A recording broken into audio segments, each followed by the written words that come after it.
the Queer Times. Queer Times. Queer Spin. Hi. Hi, Harrison. Hi, Kristen. How's it going? It's going good. Welcome to Queer Times. My name is Kristen Becker. I'm Harrison Fish. How are you today? Considering where I just said my name, can I tell you something really crazy that happened to me? Not happened to me, but I discovered this weekend. Okay. I've been into the Epstein files trying to like look at stuff, and there was one text conversation where they were like, this is between Jeffrey Epstein and this other person, and they were showing the text conversation. And do you know how like on iMessage it says like the person's name right above the bubble? Mm-hmm.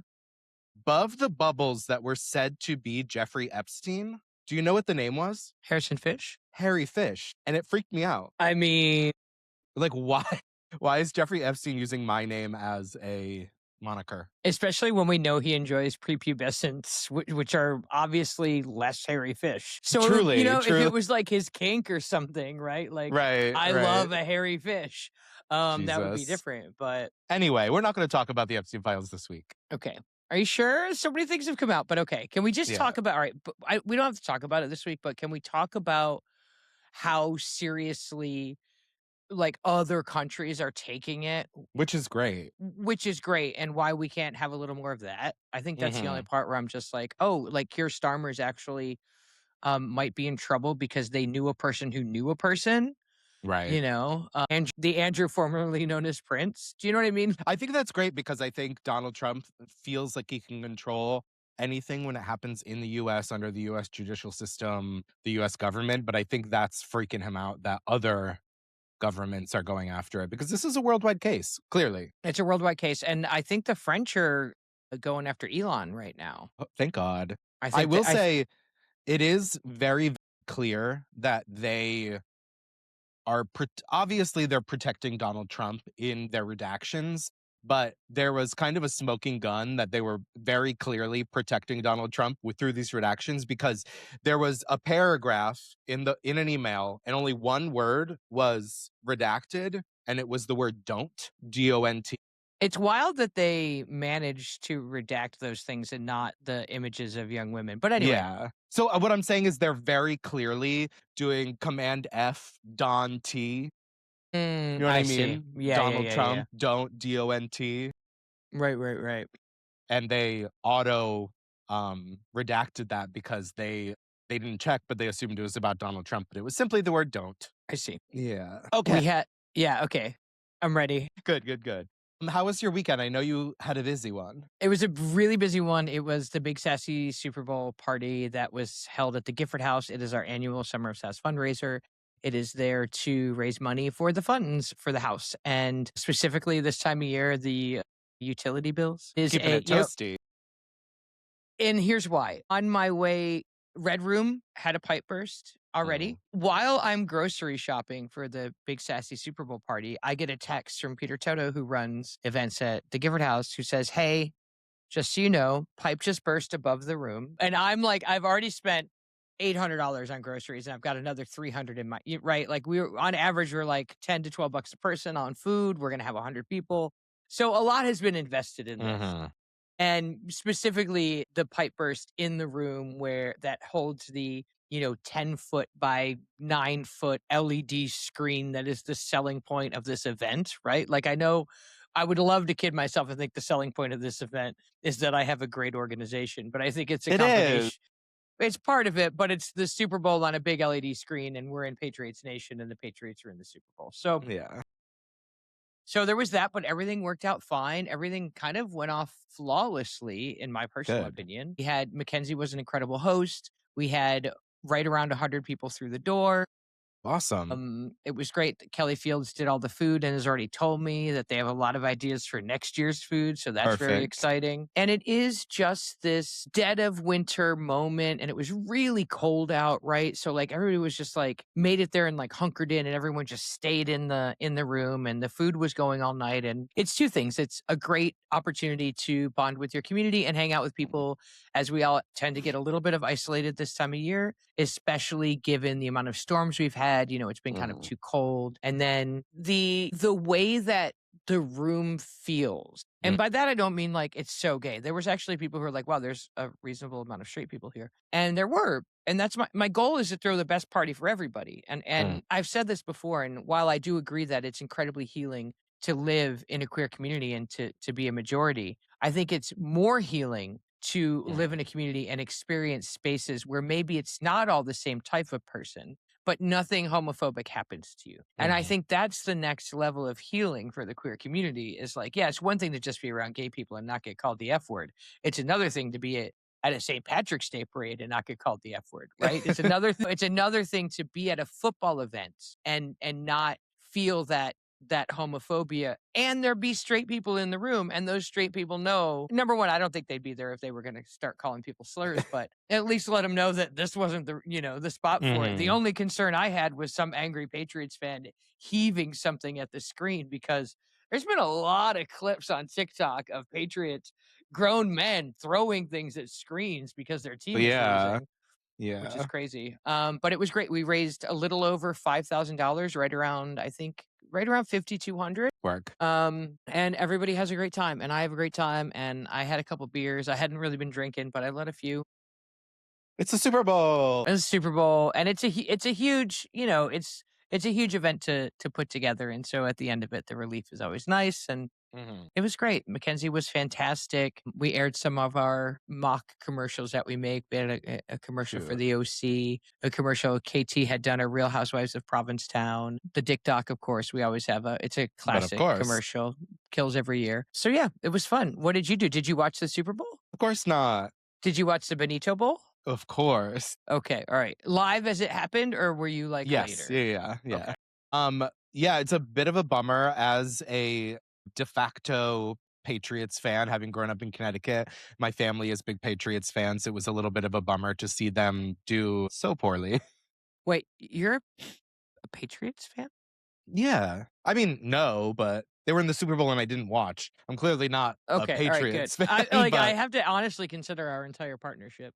It's one of those things that, like, if football's on, I'm a Patriot fan, but I make a concerted effort to not have football on. Okay, great. All right, that's fine. But I'm sorry that your dad was sad. Right, my whole family bummed. I honestly we were texting all before the game about like what we think the score is going to be, and I haven't heard from them since. Did your family think the Patriots had a chance? Of course. That's what being a fan is. Is it? All right. No, I mean, it is. That is part of it. And there was as a Buffalo fan, you should know it's the fans' job to have hope.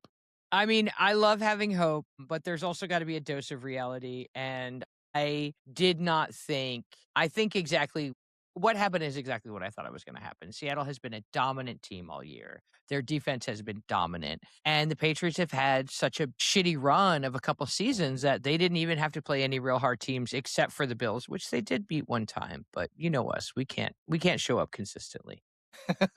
But I was excited because prior to, there's a week break before the Super Bowl, and that's when the NFL honors come out, and like the players of the year, and Drake May from the Patriots almost got MVP. It ended up going, this is what I mean. I've never even heard that name before. So Drake May is the quarterback for the Patriots. Okay, cool. And I will say the one thing I really do enjoy about Massachusetts, and it's, what's the word I'm looking for? Combination of evolved yet Southie, Mm-hmm. The evolved blue collar man. Everybody loves a good rhyme, and there were a lot of Gay for May shirts. And I'm like here for that because the quarterback's name is Drake May, and I'm here for like a redneck being like, oh, I mean, there was actually a reporter that went around and was like asking all these guys with like the thickest Boston accents ever, like, which Patriot would you make out with? And they would all go, make out with, well, I mean, I guess May, like totally. Just the moment of them realizing that they know they were raised, that they can't respond in a way that's like repulsed by that, but they're a little uncomfortable. But cute. Yeah, I do like that about the Patriots fan base, and I like that Matthew Stafford won Most Valuable Player, and Drake May would have won Most Valuable Player, but my quarterback, Josh Allen, got 2 votes, and that kept Drake May from winning Most Valuable Player. And so that, for all of Bills Mafia, feels like a win. Perfect. Yeah.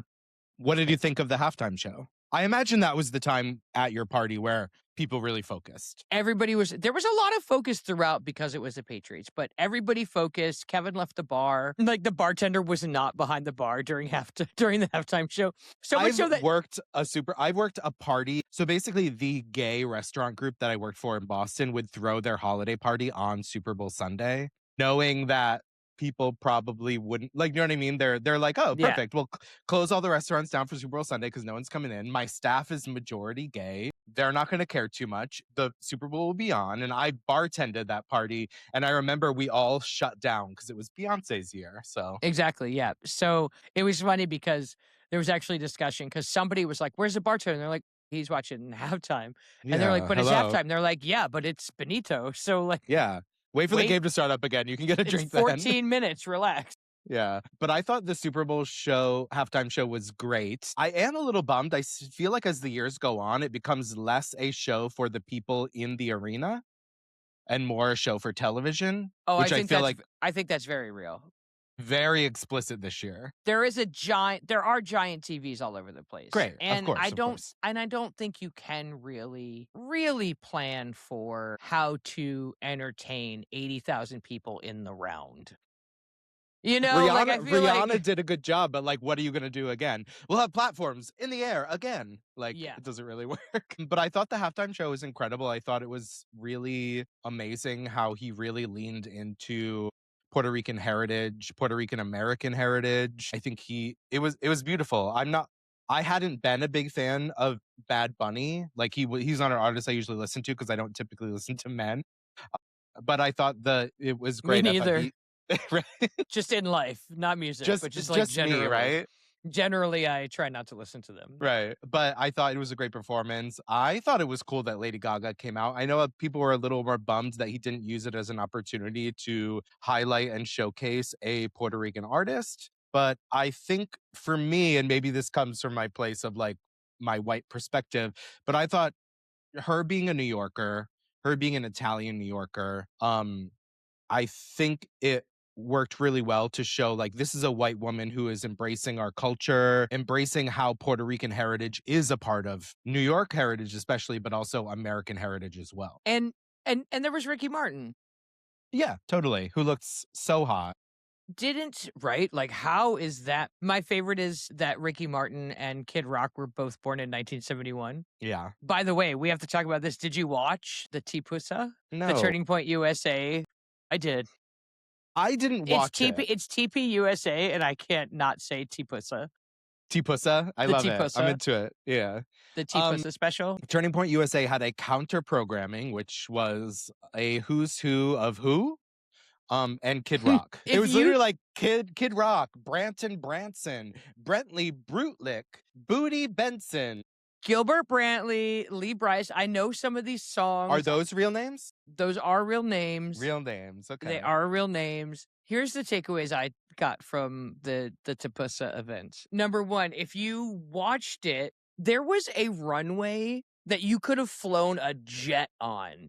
I've never seen somebody tell me you couldn't sell tickets to an event more than how this stage was built. The stage was like a runway 12 feet wide that went like 15 feet out into the with no one around it. The like audience 15 was people. The audience was literally like 3 rows on each side. Like that's it. And maybe I'm assuming there was more that we couldn't see, but I doubt it. I feel like they would have been like, no, we have people. They're just over here. You can't see them, right? Yeah. The sound mixing was terrible. Yeah, I've seen a clip. Terrible. The only clip I've seen of it was Kid Rock, who I don't know if the video and the audio was not synced or it was not. But was he using a lip sync track and kept taking his microphone away? No idea. Right. Because it would be like, blah, blah, blah, blah, blah, blah, blah, blah, blah. I'm like, no, it was bad. It was really bad. It was bad. It was bad. It was bad. But here's the best part. He was Kid Rock. And I don't know if you saw any of the pre-game like discussion, like the interviews with Kid Rock. Are you Kid Rock stan? Were you watching all of his interviews leading up to it? No. He said, I'm going to do a real 180 during this thing. People are going to be shocked. They're not going to know what hit him. And this is the day we learned that Kid Rock is really just his drag persona because he did Kid Rock and then they introduced our brother Robert Ritchie. Stop. And that's Kid Rock's real name. Robert Ritchie. Robert Ritchie. So I think he just put to bed his obvious drag character, Kid Rock, and has now birthed Robert Ritchie, the country music artist who wore a trucker's cap and sang a country song, to which it's not a terrible song. If you can, I forget who wrote it, Corey something, but he added an additional verse to someone else's song that's basically about like making sure you read your Bible and stuff. So Kid Rock Reads is the all in, Bible. apparently reads the Bible and is all in for Jesus now. And he's going to be Robert Ritchie, the country western singer. Jesus. It was crazy. Well, let's do a little comparison. So, as of the ending of the halftime shows, Nielsen said that I think it was 122 million people Mhm. watched the Bad Bunny halftime show, and the YouTube live had 6 million views on it. Do think that when I got to it, it was up to about 20, but I think It's about 20 right now. I think it's just the people who need to like, I was like, do I want to get them the views? And I was like, oh, I want to know though. I want to know. Right. And also, like, how many millions of views is the Bad Bunny halftime show on YouTube as well? Do you know what I mean?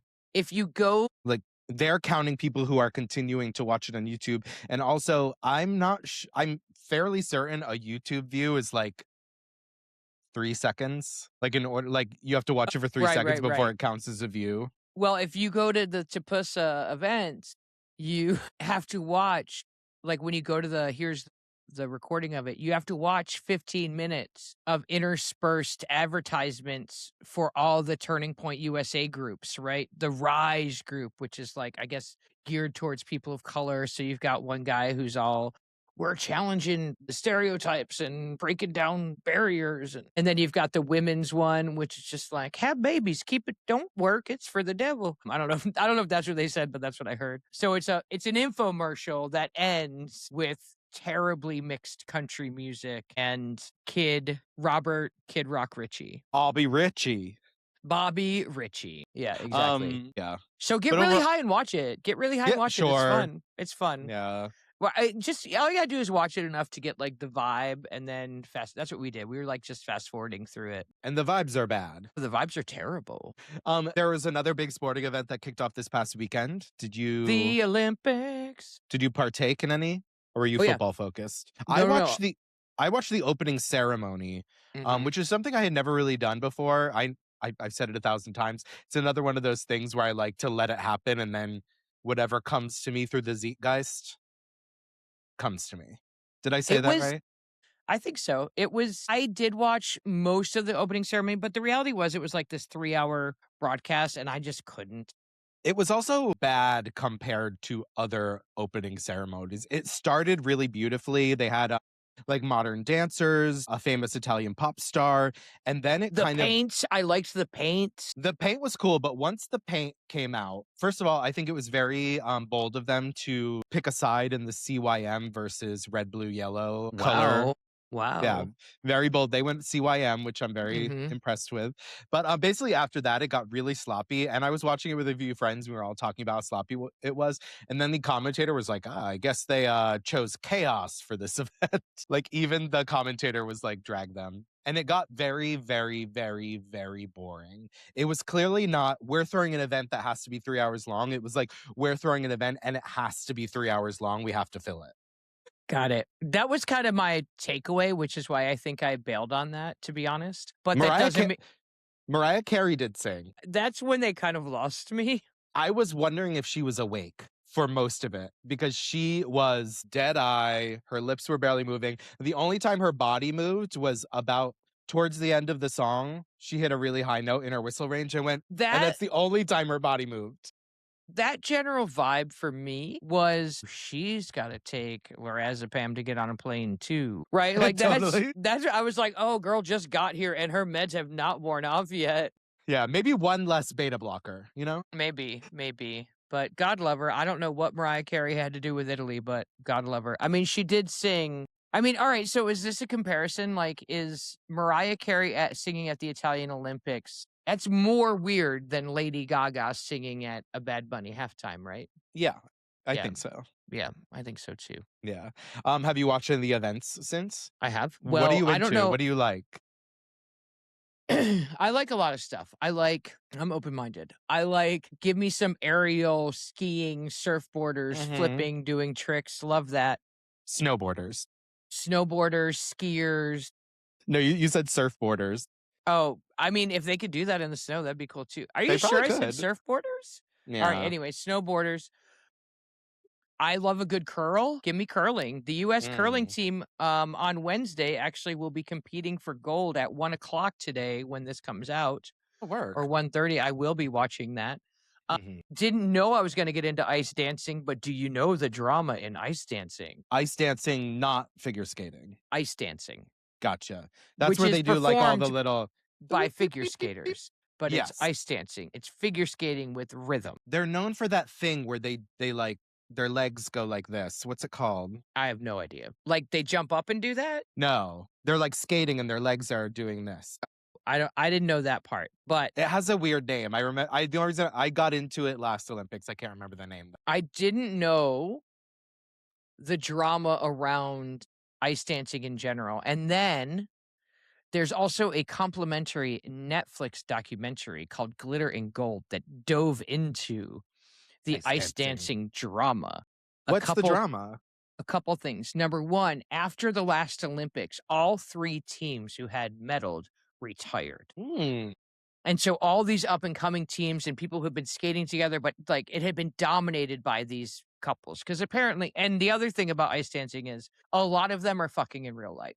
A lot of them just marry each other, which I Right. find to be hilarious. And then whenever they're not married, I'm like, oh, he's gay, right? Like this is whether he is or not, I'm like, they must be gay. But so there was everyone retired, but then Guillaume came back from France. Yeah, somebody who had retired then returned and partnered up with somebody whose skating partner had gotten in trouble over some sexual assault allegations. And now they've come back and has put France kind of in the, I will say, in the qualifying round. France was number 1, US was number 2, Canada was number 3.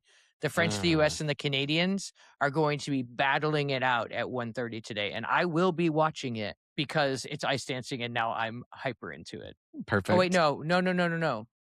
Sorry, the ice dancing finals are Wednesday night. The curling is Wednesday afternoon. I'm really following figure skating because of Ilya. He is yes, an I've heard about American. him. He won gold this past weekend. He is basically, you've heard of triple axels, triple lutz, triple toe. Basically, quads have been something that is kind of new. Like last Olympics, there was Nathan Chen, who was the quad king. This guy is, the fact that they called Nathan Chen the quad king when this guy came up right after him is kind of crazy. Every jump he performs in his routine is a quad. Like a quad axel. So 4 rotations, no matter what. Yeah, and a triple axel is something that, like, Tanya Harding was the first woman ever to do it in the 90s at the Olympics. So, like, they've gone so far that now it's like they're doing quad axels. But he's incredible. And I also do want to say, this past year, everyone remembers that flight that crashed in DC because they hit a military helicopter. Yes. Right after Trump like deregulated all of Flight Command or whatever that is. That flight had a huge contingent of the US figure skating community on that plane, and there were no survivors. Ilya's parents were both on that plane. I did remember that. Yeah. So I think it's incredible that he is having such an amazing run this Olympics. That's crazy. And also crazy that his parents were on it and that he wasn't. Right. Yeah. Because it was a skating thing, right? Yeah, exactly. It was like a skating camp or something, which maybe they were teachers and he didn't go because he was like professional. There was a little bit of drama in the figure skating and another figure skating. Basically, Alyssa Liu was the favorite for gold. She's an American.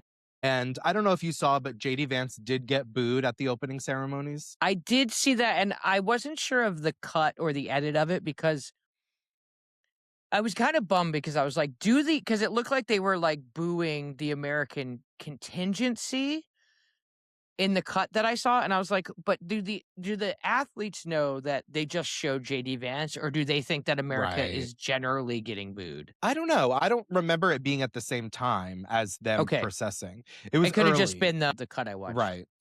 Well, it's also in the initial broadcast, which was at like 10 in the morning, our time. They showed him getting booed. You could hear it. You saw his reaction. And then when they re-aired it on CBS later, they cut it out, him being booed. That's a Barry Weissman thing, isn't it? Exactly. But so JD Vance was in Milan for the Olympics, and he showed up acting like he's the most important person in the world. He arrived to watch figure skating with his 12 SUVs and shut down the entrance to the figure skating arena for over 3 hours because of his security detail. And Alyssa Liu, who I mentioned was the favorite for the gold, spent 2.5 hours trying to get into the arena through JD Vance's cavalcade of cars, and basically was finally able to get into the arena moments before she was to take the ice. So basically her 2-hour routine of getting ready for, which potentially probably the most important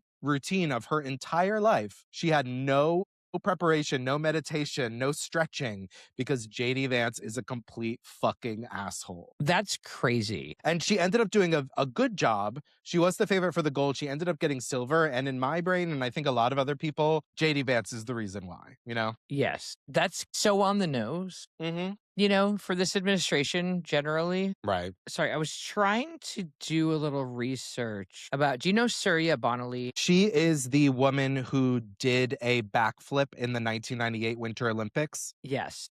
Yeah. A French figure skater. Mm-hmm. Well, I've heard that the ban on backflips has been lifted. Yeah, I think three or so years ago. And they're saying that the first woman to do it is a white woman. Because Surya did it when it was Surya illegal. did it when it was illegal.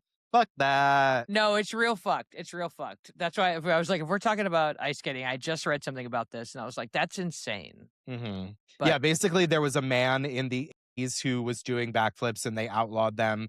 And then Surya, while they were outlawed, did a backflip in the 1998 Olympics, got penalized for doing it. And now it's legal again. And now it's legal again. Oh my God, did you see? All right, I know we talked about this for a second last year, but this is still an ongoing, or last week, the Savannah Guthrie. I haven't really seen the update though. So first there was a rumor that, and if you don't know, if you're just hearing about this, Savannah Guthrie, the Today Show host, her mother, they believe, was kidnapped from her own home. And they just released ring camera footage of like a masked dude with a gun showing up at her mother's door. Shit. Like in a ski mask.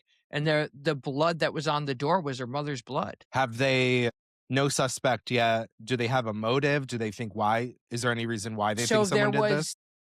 Was apparently an ask for ransom, but everyone's being kind of tight-lipped on like, is that real? And was there proof of life? And that sort of a thing, because obviously if you're a famous TV host and you go on and you say your mom's been kidnapped, the odds of people being assholes to you are high.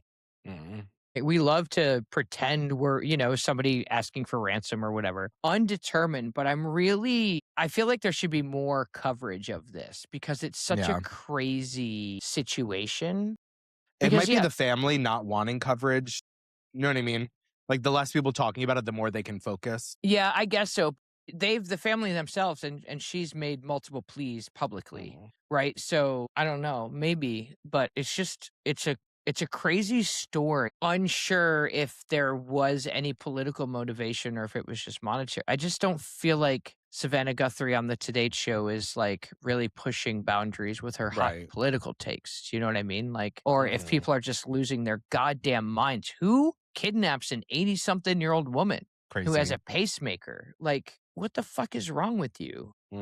More punching people in the face. Hell yeah. Should we do our cute tea of the week? Yeah, what do you got? So there was a special election in New Jersey's 11th congressional district after the person who held it previously, Mikey Sherrill, became governor. So this was the special primary for the Democratic ticket, and it kind of went a little haywire. There were 3 candidates who were most likely kind of the big contenders. There were 11 total candidates, but it was Anna Lilia Mejia, Tahisha Way, as well as Tom Malinowski. And these people kind of all differed a little. Basically, Anna Lilia Mejia was kind of the progressive candidate. She was endorsed by AOC, Bernie Sanders, Elizabeth Warren, but she was not the favorite for the race. The favorite for the race was Tom Malinowski. So Tom Malinowski is a little bit more of a typical Democrat. He is pro-Israel, but recently made some comments saying that like he wants to support Israel, but there has to be concessions. We have to think a little more carefully about what we're giving them. Like wasn't going so hard for Israel as he was in the past. So basically AIPAC didn't like that. And they invested $2.4 million into running attack ads against Tom Malinowski. Basically, they said he was in with Trump. They just thought they were going to tear down Tom Malinowski. And then the other candidate, Tahisha Way, who is a very pro-Israel extremist, would then take over. But basically, what ended up happening is they basically ended up splitting the vote between Tahisha Way and Tom Malinowski. But it got a little confusing. Basically, these attack ads started running after mail-in voting had already started. So towards the end of election day, the DNC and election officials called the election for Tom Malinowski. Because they had already counted mail-in ballots, they had assumed the trends would continue. But because of those attack ads that happened during the mail-in ballots, day of election day in-person votes skewed much more heavily towards Ana Lilia Mejia. So when only 90% of what the vote was in was called for Tom Malinowski, and then as that last 5-10% came in, they were skewed so far towards Ana Lilia Mejia that they had to retract their announcement that the election was over, and they waited a day or two for everything to finally come in. And finally, Ana Lilia Mejia did win the Democratic primary for this race. Now, and she's Working Families Party, right? I'm not sure. I think all I know is that she's probably further away from supporting Israel than She's anti-Israel, pro-Palestine. Yeah, she's very, very progressive, and I also think this just goes to show you, and I mean, obviously the money that was put into the race affected it for better or worse for the people who were spending that money, but she was the third in fundraising, so she didn't accept any corporate money, any AIPAC money. All of her donations were small donations, and she still came out with the win, which is, I'm hoping, is the new trend moving forward. It's more policy based than money based. Right. The power to the people part. Yeah. All right. Well, that's good news. I know. I always love when a progressive candidate wins. And I when do too. AIPAC has a lot of money, but I don't think they're super smart. I think that there's just this antiquated way of thinking that is slowly expiring, and some of those people still have the power of the purse. Yeah. But I feel like there were so many ways to not manipulate voters, but to 10, 15 years ago, we got all of our news from cable news networks, newspapers, which are all controlled by people, where now so many of us get our information from social media that are real people relaying information. It's not sensationalized or rewrapped into this message that they want us to hear. It's a little more based in truth. I don't know about that. I'm not sure about that, because it's also... In what regard? While I agree that the powerful can control, the editor's going to control what story comes out, I also like the idea of someone who has some training in actual journalism and ethics, and how to remain back in the day when remaining non-biased really mattered. I think that, I would never call what we do a news show, because I don't think either one of us really, number one, have the resources to truly investigate, and number Totally. two, have the training and the ethics of it all, right? And so I think that we're in a really muddy, gross time where, yes, I think it's important that we have that anyone has the ability to get information out in a large way, but that too is skewed because only the stuff that gets a reaction gets pushed out, and the stuff that gets a reaction has to be sensationalized. And so I'm not convinced it's much better. I think it's more accessible, but also could be problematic in very different ways. And I think is particularly when people start monetizing their shit, and then you're gonna say the sensational things to get those Well, clicks that are then gonna get you some well, I guess what monies. I mean is like we're not finding out what's happening in Palestine and Israel from Don Lemon on CNN. Instead, we are actually witnessing firsthand accounts from Palestinians in Gaza with a camera going, this is what's happening around me. Well, but you said Don Lemon, and to that point, we are finding out from Don Lemon in Minnesota, and this idea that these people who were trained in journalism and who were brought up in that system and then kind of left it for all the reasons you're speaking about, and that have the power of platforms now Mm. to do it independently, I think is the sweet spot for me Hmm. personally. Is, oh, okay, you kind of understand how this beast works, but you're going to have a decent enough following that you don't need the constraints of that editor or whoever's going to cut this story because a powerful donor doesn't want you talking about them. Right, exactly. You know. Mm-hmm. All right, we did it. Yeah, It's another Wednesday. How many episodes is this for us? Do you know? we've got to be coming up on a year. April's a year, I think. So we're getting close. Probably like 45, 40, 45. Look at us. Look at us. Queer Hell Times, yeah. wherever you get your podcast. Like, subscribe, leave a review. Yeah, Tell us you approve. We need your approval. No, we truly do. It's all I live for. All right, and that's all. Love you. Yeah, queerly. Have a good week. Bye. Queer as in.